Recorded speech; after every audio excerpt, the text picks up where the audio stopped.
This is NTD Evening News. Live from our NTD Global Headquarters in New York City, here is Tiffany Meyer. Good evening, and thank you for joining us tonight. A bill that could ultimately ban TikTok from devices across America is one step closer to becoming a reality. The House just passing the bill, and now it's on its way to the Senate. President Biden has said he'd sign off on it if it reaches his desk. NTD's Jack Bradley has more. The House just passed a bipartisan bill that would force TikTok to divest from its Chinese parent company ByteDance or else be banned in U.S. app stores. Now the House voted 352 to 65 with one Democrat voting present, and that meets the 2/3 majority threshold to send it to the Senate now on an expedited basis. We heard some strong comments against the Chinese regime's control over user data, even by those who oppose the bill. The data rights of Americans have got to be safe from foreign government manipulation. I think there are serious national security concerns. I voted no. There are constitutional questions, I think, in the way it was crafted.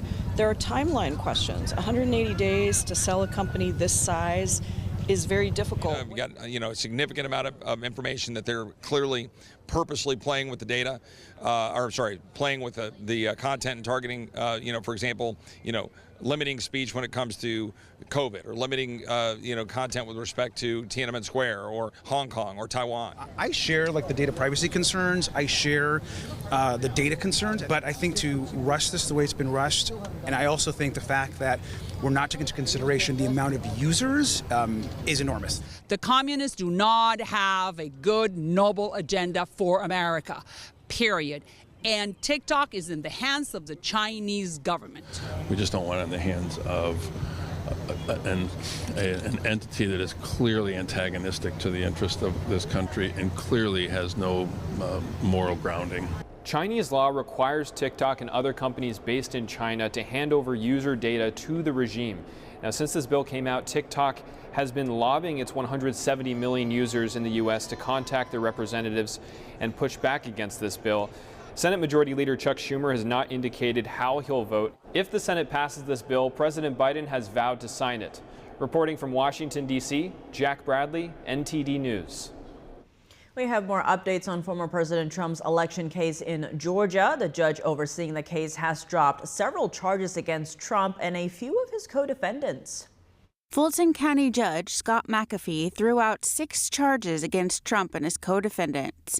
3 of the charges apply to Trump. They are related to a phone call Trump made to Georgia Secretary of State Brad Raffensperger following the 2020 presidential election. The judge said the charges lack sufficient detail and do not give the defendants enough information to prepare their defenses intelligently. Trump still faces 10 charges in the Georgia Rico case. The co-defendants impacted by this latest ruling are attorneys Rudy Giuliani and John Eastman and former White House Chief of Staff Mark Meadows. The same judge is expected to rule later this week on whether to disqualify Fulton County District Attorney Fani Willis from the case. Reporting by Allison Lee, NTD News. Turning to the impeachment inquiry into President Biden, his son Hunter Biden today declined an invitation to testify at a public hearing next week.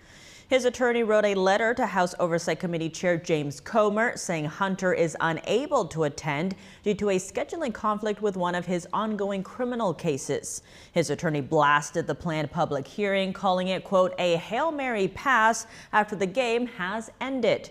Hunter Biden attended a private deposition last month with the GOP investigators. At that time, he requested a public hearing instead. He and his former associates were invited to testify again on March 20th. House Republicans allege that Joe Biden was involved in his son's business dealings. This comes as Trump and President Biden both won enough delegates to be their party's respective nominees, paving the way for a rematch between the two in the November election. NTD's Daniel Monahan has more on the sequel to the 2020 election. Former President Trump made a clean sweep of 3 more Republican presidential primaries Tuesday. He sailed through successive contests in Georgia, Mississippi, and Washington, and also won the Republican caucuses in Hawaii. Biden also won the Democratic primaries in the same states. In a campaign video on X, Biden celebrated his status as his party's presumptive nominee. This is the time of choosing. So let us choose the truth. Let us choose America. Trump's campaign also posted a video on X of the former president shortly after he clinched the nomination. But this one got us over the top. The Republican National Committee has just declared us the official nominee. Trump says now is no time to celebrate. We'll celebrate in 8 months when the election is over. November 5th, I believe, will go down as the most important day in the history of our country. The last presidential rematch came in 1956 when Republican President Dwight D. Eisenhower again defeated Adlai Stevenson, the Democratic opponent he had 4 years prior. Daniel Monahan, NTD News. There's news coming out of Russia that President Vladimir Putin says he's ready to use nuclear weapons if he has to. NTD's Jason Perry is here to help break it down. Jason, what are Putin's comments about? Well, that's pretty much it. He gave a very strong warning to the West that if Russia's sovereignty or independence is threatened, then Russia will use nuclear weapons. Now, Putin has made similar statements to this about this before, since the war started between Russia and Ukraine over 2 years ago. And Putin has even went so far as to move nuclear weapons to Belarus. Now, if Putin has said something like this before, what's the significance of him saying it again? Well, the significance now is it could be that he's saying he's willing to protect and defend the new territories that he's gained in Ukraine. And as you know, Russia has held local elections in these areas in Ukrainian territory. And speaking of elections, Putin's comments come just days before Russia's presidential election, where Putin will likely win another 6 years as Russia's president. Moving now to the Western Hemisphere, the Caribbean nation of Haiti could be on the brink of a civil war. What is going on over there? Yeah, well, the security situation has been getting worse over the past few months. Even Haiti's prime minister, unelected prime minister, is stranded in Puerto Rico right now because armed gangs won't allow him to return to the country. The prime minister recently said that he'll resign after a transitional presidential council is formed. There's currently a team of Caribbean leaders working together to try to help stabilize Haiti and prevent it from descending into a civil war. So the next biggest step is for a multinational force to take over the security in Haiti so the Haitian people can have elections and vote for their next leader. But no set date has been announced yet for when this multinational force will arrive in Haiti. However, the U.S. today sent a team of Marines to help protect the U.S. Embassy in Haiti. And what about the Israel-Hamas war? What's the latest in the Gaza Strip over there? Well, many eyes right now are on this humanitarian aid ship carrying 200 tons of humanitarian aid to the Gaza Strip. This ship can provide up to 2 million meals every single day. Israel's defense minister actually visited the Gaza Strip today, and he had this to say. The humanitarian issue that will soon be addressed on the daily agenda with the expected arrival of the vessels carrying aid is a central issue that will facilitate the delivery of supplies to civilians and not to Hamas. So Israel previously said that if Hamas does not release the hostages before Ramadan, then Israel will conduct ground operations in the crowded city of Rafah. And now that Ramadan has begun, many are wondering when the IDF will begin that ground operation in Rafah. Well, Jason, thanks for those international roundup updates. Thank you.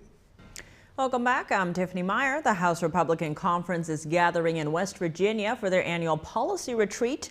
Our Washington correspondent Luis Martinez joins us live from the Greenbrier where the event is taking place. Luis, what can you tell us about this gathering and what these members will be doing? Good afternoon, Tiffany. Yes, so the House GOP Conference is holding its annual policy retreat here at the Greenbrier Resort in West Virginia. It's in White Sulphur Springs, West Virginia, the historic Greenbrier Resort.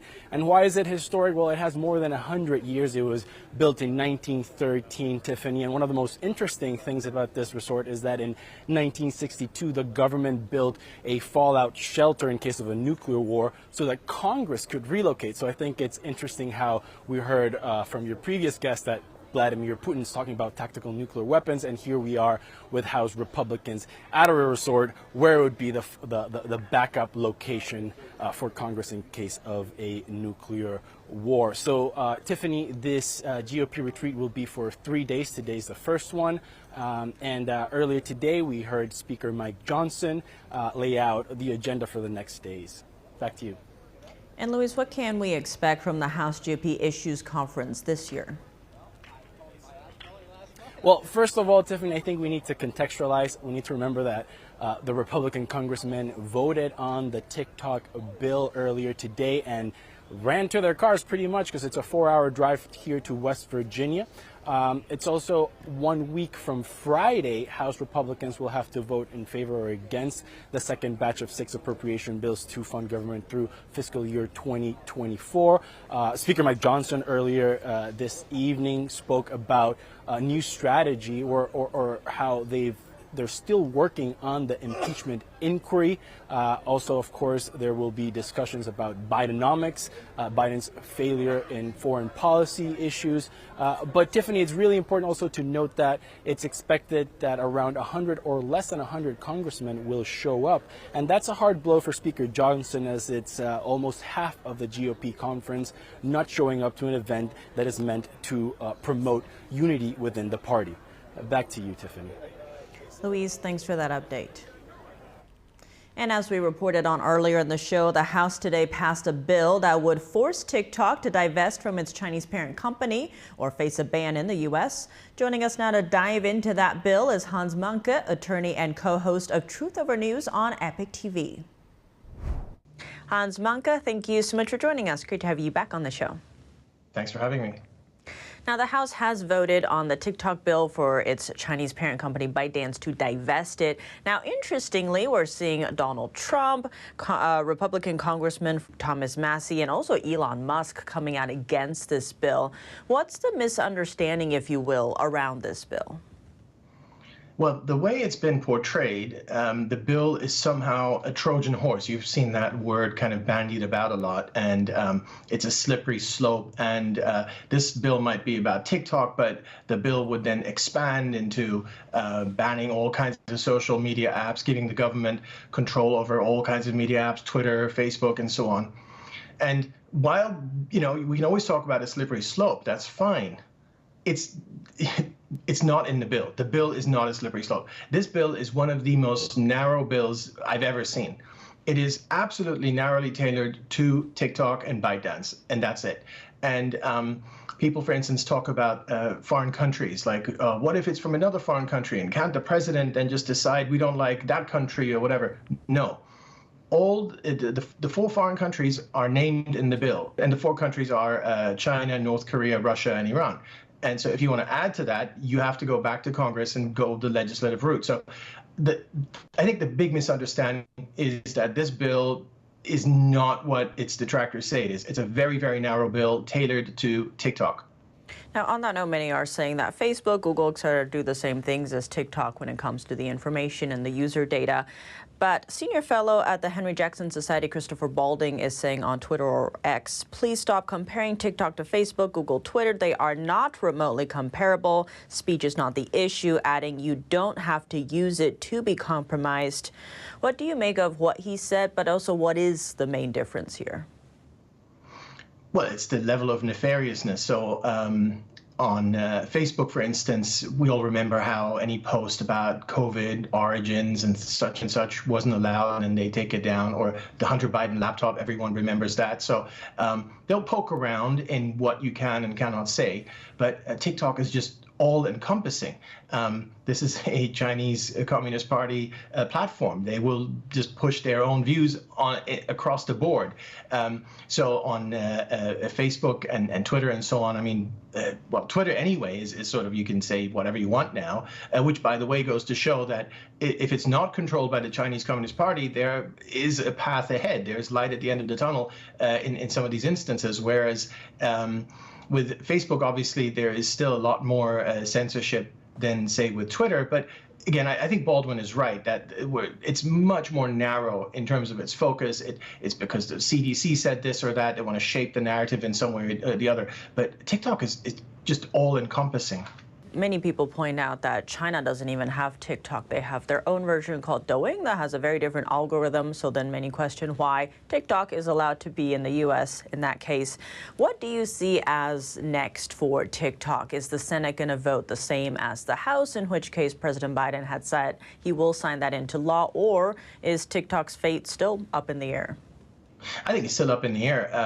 Now, the House passed it overwhelmingly, so that suggests that probably it will pass in the Senate as well, and overwhelmingly in a bipartisan way. So I'd say it's likely that the Senate will go along with this, but you never know. I mean, the Senate is smaller. It's less representative. There's probably more influence, and now everything focuses on the Senate, the lobbying and so on and so forth. So. I don't think this is over yet, but if I had to guess, I'd say the Senate will pass. Hans Manka, thank you so much for your time. Thank you. A U.S. Customs officer targeting an American performing arts company with Chinese propaganda. The incident now leading to calls for a thorough investigation of possible infiltration into the U.S. government. NTD's Iris Tao has more from Chicago. 2 days ago at the O'Hare International Airport, performers of the U.S.-based Shen Yun Performing Arts were coming back from a successful performance tour in Europe. But when they were going through the customs, an officer with a Chinese accent targeted the performers with the same hate propaganda that a Chinese Communist Party would use to target religious believers.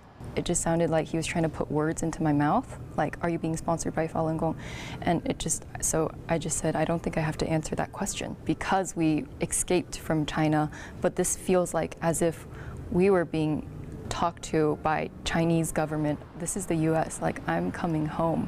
And this is something that should never happen in the U.S. Many of Shen Yun performers practice Falun Gong, a spiritual discipline severely persecuted in communist China.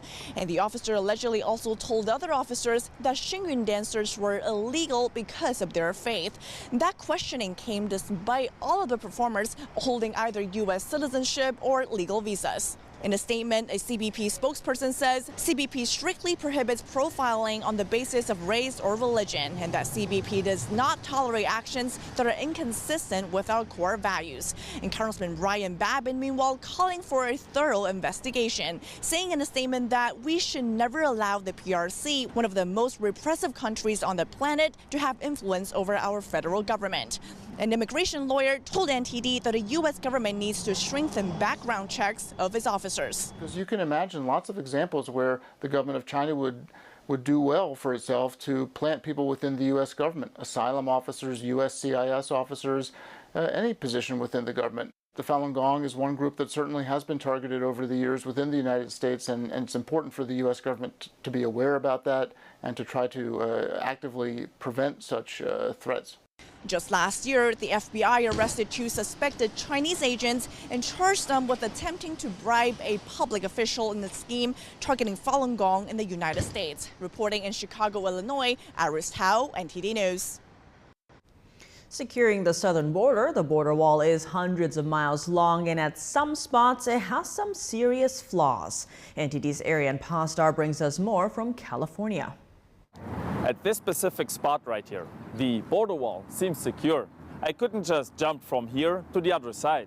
But that's not the case everywhere. At some locations, the wall fails to do its only job, to divide the US from Mexico. You might have seen clips like this one, showing people crossing into the United States in California illegally, thanks to a hole in the border wall. A Marine Corps veteran and business owner decided to take matters into her own hands. A lot of people have come out here to film this hole in the wall. No one has yet to come and secure this hole in the fence. If you want something done, sometimes you got to do it yourself. I decided to sit down with Kate Monroe to ask her why she purchased the concertina wire and drove down to the border to fix the hole. I just want to show Americans that we don't have to go quietly into the night. This is a republic. We can stand up and do things for ourselves. During one of the many trips to the border, Kate found a number of discarded passports on the Mexican side of the wall. I got Pakistan. I'm sure this is safe. No ill will there. Oh, we got a little bit of China, Ecuador. We got some Ethiopia. But when they get to the border and they want to pretend to get asylum, they don't want to say who they are. So they leave all of their identification on the other side of the border. Now, if I could pick this up, do you think it's that hard for the border agents to pick it up? But do they pick it up? They never pick it up. There's hundreds of them scattered all over the ground. She added that she's currently running background checks on the names found on the passports. That's to see if the individuals are on any watch lists. Kate says 90% of the immigrants she spoke with told her that their trips are paid for by American organizations. They get met by these organizations that give them a translation phone, lunch, new clothes, a ticket wherever they're going to go. We're advertising, we have money, come here, and why would you not come here? The EU Parliament is greenlighting the first ever artificial intelligence law, taking the lead in regulating the disruptive new technology. NTD's Virginia Gibson has more.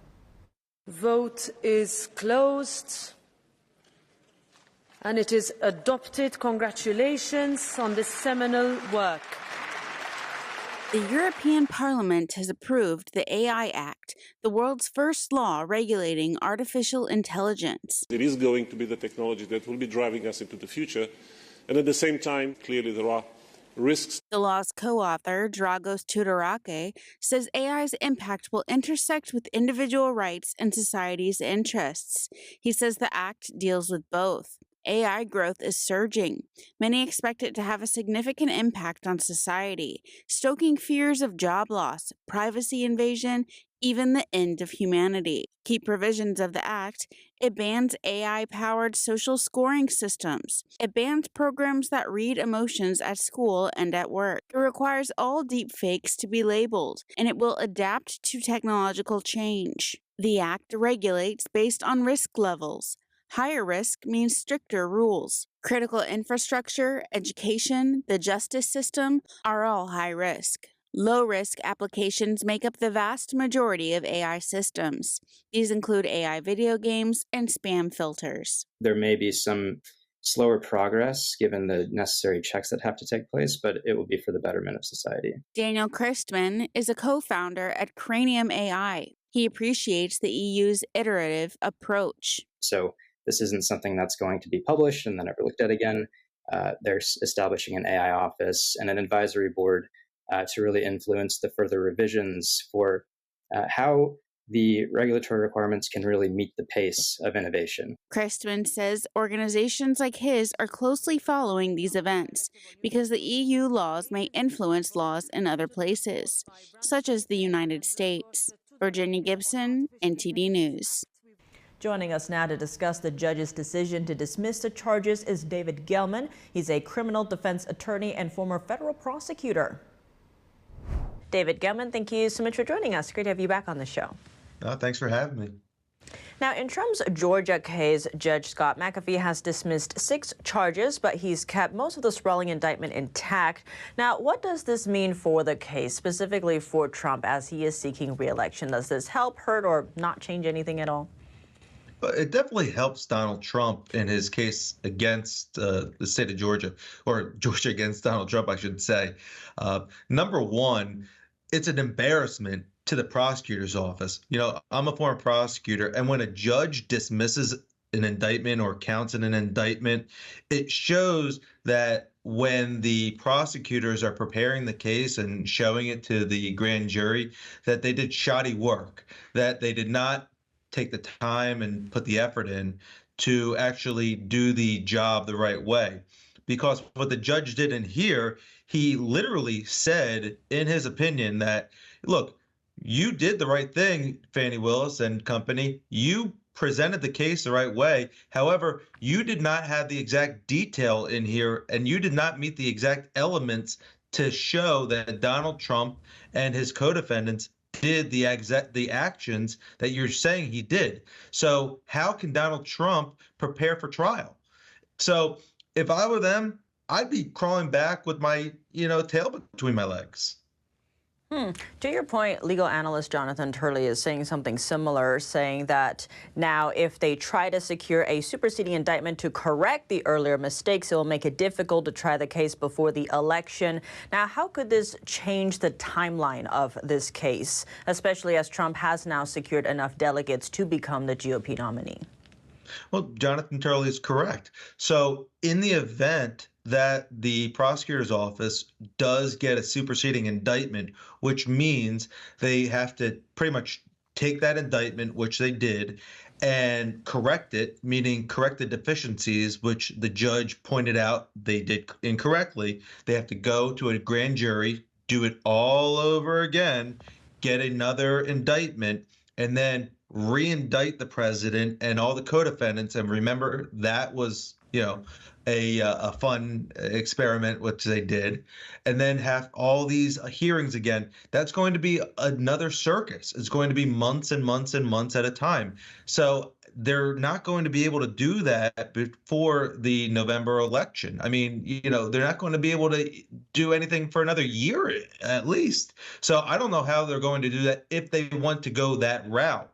Now, if they don't go that route, they're going to have a hard time proving the remaining counts of this, because these particular counts that the judge striked are kind of the heart and soul of the indictment as it is, because these are what they were kind of hanging their hats on. So either way, they're going to be in trouble. Now, we're also expecting sometime this week for Judge Scott McAfee to rule on whether or not to disqualify DA Fani Willis. Now, did today's ruling indicate how he might be leaning in terms of the disqualification? I don't think so. I heard a couple other legal people talking about this, saying that, he's kind of splitting the baby by taking some of the counts out. I don't see that happening, because remember, the judge is going to be on this case whether Fani Willis is on the case or not. So I really don't see the judge showing his hand, if you will. I don't see that happening one way or another. In my opinion, I think the judge had way more than he needs to see that Fani Willis and Nathan Wade should be taken off of this matter. But I don't think this opinion today showed one way or another his thinking. Well, switching gears a bit, I want to talk about Hunter Biden. He refused to testify publicly about the Biden family's business dealings alongside his business associate. This is also in terms of alleged influence peddling. Now, they were invited to testify publicly as part of the continued hearing into the impeachment probe into President Biden. What do you make of Hunter Biden's latest move here? They called his bluff. If I was Hunter Biden, I would not go to a poker game, because he is not a very good player, it seems like. Hunter Biden for months, and his attorneys for months, have been saying, let's have this all public. Let's have this all public. So James Comer, what did he do? All right, let's have it all public.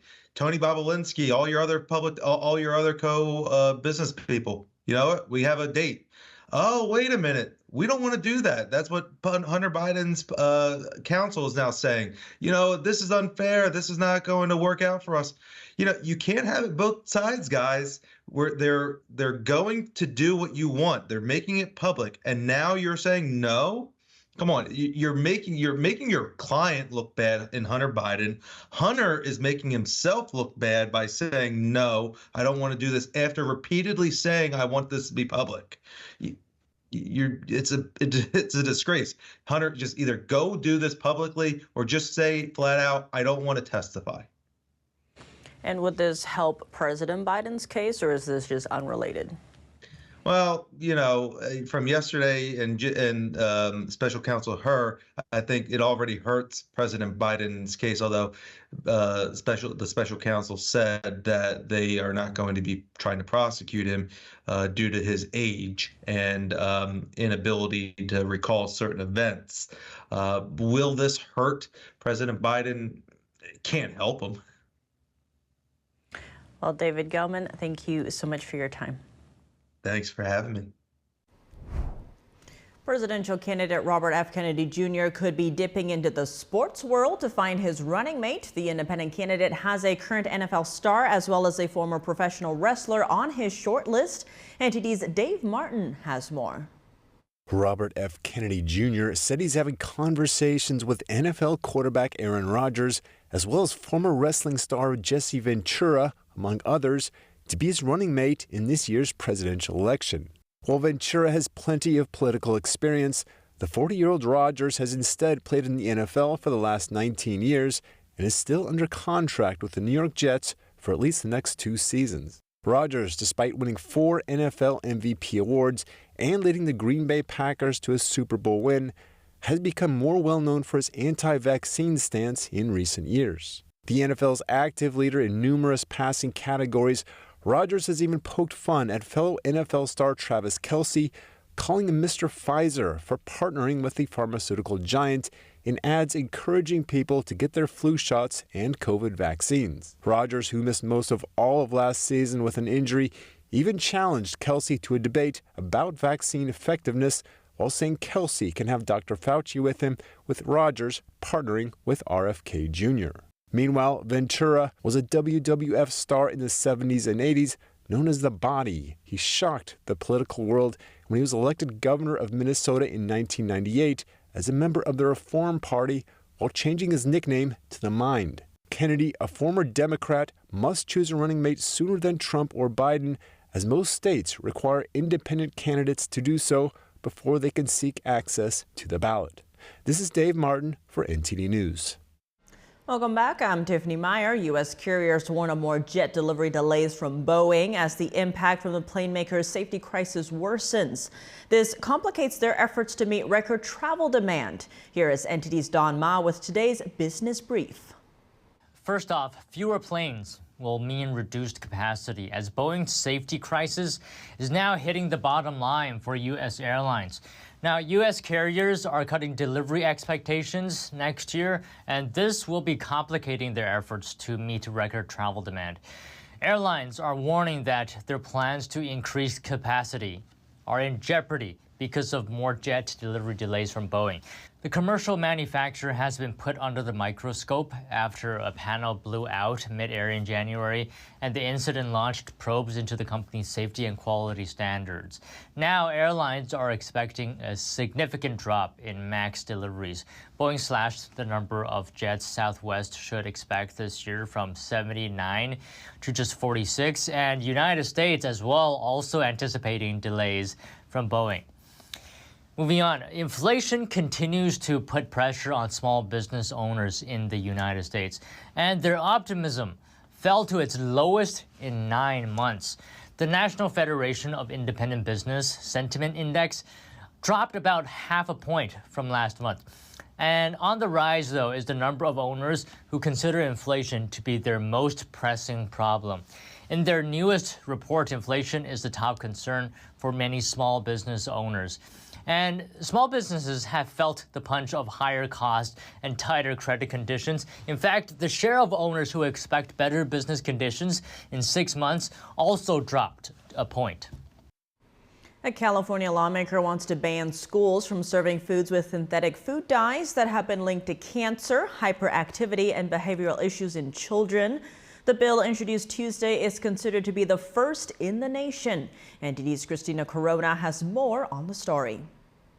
Assembly Bill 2316 aims to ban California public schools from serving foods containing 6 synthetic food dyes. According to researchers, the dyes including Blue 1, Blue 2, Green 3, Red 40, Yellow 5, and Yellow 6 have been linked to cancer, increased activity levels, and behavioral problems in certain children. These artificial dyes can be found in various foods like ice cream, candy, flavored milks, frozen yogurt, baked goods, breakfast cereals, pudding, and more. Assembly member Jesse Gabriel, who introduced the bill on Tuesday, stated, "California has a responsibility to protect our students from chemicals that harm children and that can interfere with their ability to learn." The bill will also prohibit foods with titanium dioxide from being served in public schools. So titanium dioxide is a chemical. It is actually found in nature, but it can also be man-made. And it's used for basically a lot of different things, but mostly as a whitening agent. Titanium dioxide is quite common and used in a broad range of products we use every day, from foods to sunscreens. The European Union has banned the use of titanium dioxide in its foods, but why isn't it banned in the United States? We have not banned it in the US, and that's probably because there's just not a lot of good evidence. Actually, most of the evidence has been done in animals. We don't really have any good evidence that titanium dioxide is harmful to humans. AB 2316 would need to pass the legislature and be signed by Governor Gavin Newsom before it becomes a law. Last year, Gabriel introduced AB 418, which critics dubbed as the California Skittles ban, aiming to ban products containing specific additives, despite its final version not including a ban on Skittles or titanium dioxide containing foods. The law was signed by Governor Gavin Newsom in October and will be enforced starting January 1st, 2027. Christina Corona, NTD News.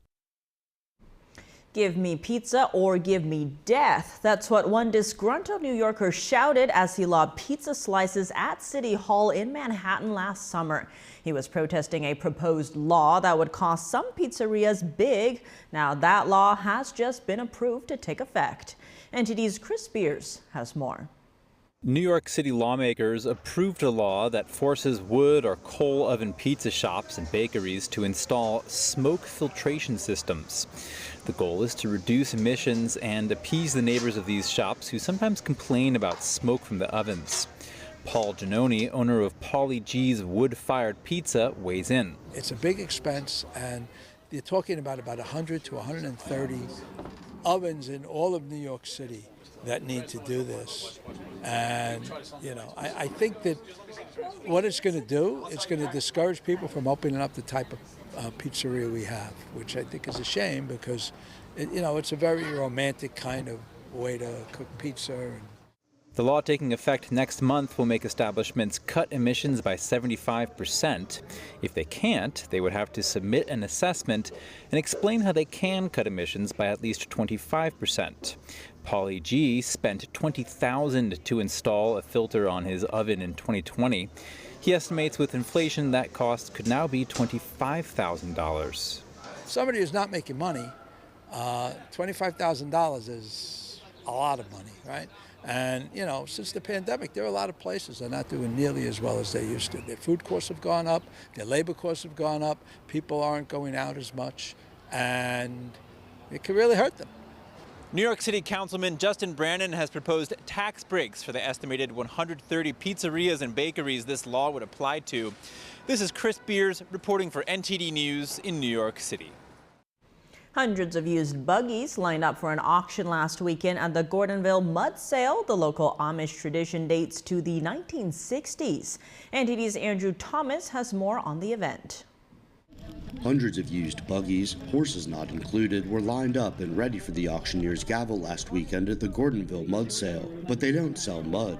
The name refers to early spring, when wet fields may not be frozen, but are not ready for the plow either. A range of homemade products are up for bidding. I believe there's 400 and some quilts here today. Food, of course, everybody enjoys the food. There's a little bit of everything here. This is a major place for the Amish to buy their buggies. I'm not sure how many buggies are here today. The auctions benefit volunteer fire departments across the community 70 miles west of Philadelphia. And it's a major fundraiser, and it draws people from, I heard that there's people here from as far away as California today. And of course the plain people come, the Amish and the Mennonites come. This is just a big gathering place. My favorite thing here is the quilt room by far. Yes. Why? Because of the beautiful craftsmanship that you just don't see in like anything you buy that's mass produced these days. And sometimes you're sitting with the ladies who made the quilts themselves. In recent years, Gordonville's sale has grossed more than $1 million. Andrew Thomas, NTD News. And that's all for today's news. Thanks for tuning in. I'm Tiffany Meyer. Good night.